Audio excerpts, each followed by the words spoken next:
Bago tayo magsimula mga chief, baka pwedeng makahingi muna ng like, share, comment, subscribe para dito sa ating kwento o naipano wala naman. Tayong inaantay, simulan na natin ang storya. Kwento, ang tatay na kupal. Sa isang maliit na baryo sa tabi ng bundok, may isang pamilyang binubuo ng isang ama at 5 anak. Si Mang Tonyo ang tatay, isang lalaking kilala sa kanyang bisyo sa sugal at pag-inom ng alak.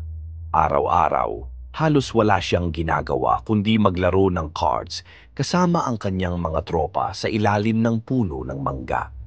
Minsan, umuuwi siyang lasing at galit, at kung hindi man, wala siyang dalang pagkain para sa kanyang mga anak. Ang 5 anak niya, sina Ana, Ben, Carla, Dan at Emmy, ay pawang mga bata pa. Sila ang nagtutulungan para mabuhay. Si Ana ang panganay na 12 taong gulang, ang nagluluto at nag-aalaga sa mga nakababatang kapatid. Si Ben, 10 anyos, ang naghahanap ng kahoy para pampainit sa kalan. Ang mga bata ay madalas nagugutom, ngunit wala silang magawa dahil ang perang kinikita ng tatay nila ay nauubos sa bisyo. Isang araw, dumating ang pinakamasamang gabi ng pamilya. Umuwi si Mang Tonyo na lasing na naman, dala-dala ang isang bote ng alak. Wala siyang dalang pagkain at ang mga bata ay halos hindi na makakilos sa gutom. Si Ana, na puno ng hinanakit, ay lumapit sa kanya.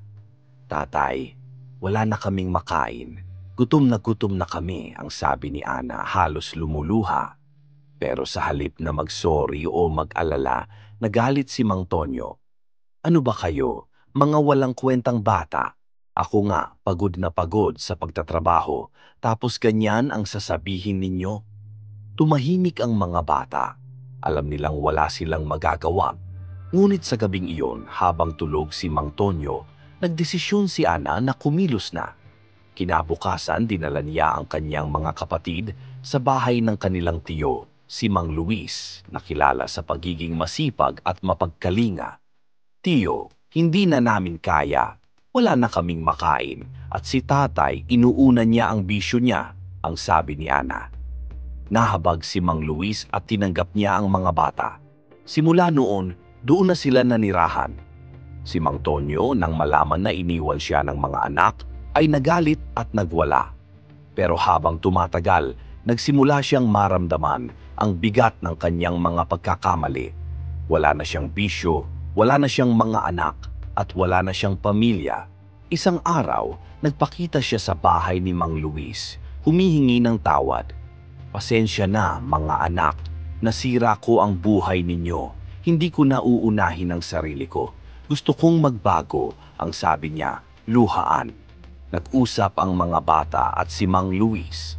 Binigyan nila si Mang Tonyo ng isang huling pagkakataon. Simula noon, nagbago siya. Tumigil sa bisyo, naghanap ng trabaho at sinikap maging mabuting ama. Moral lesson.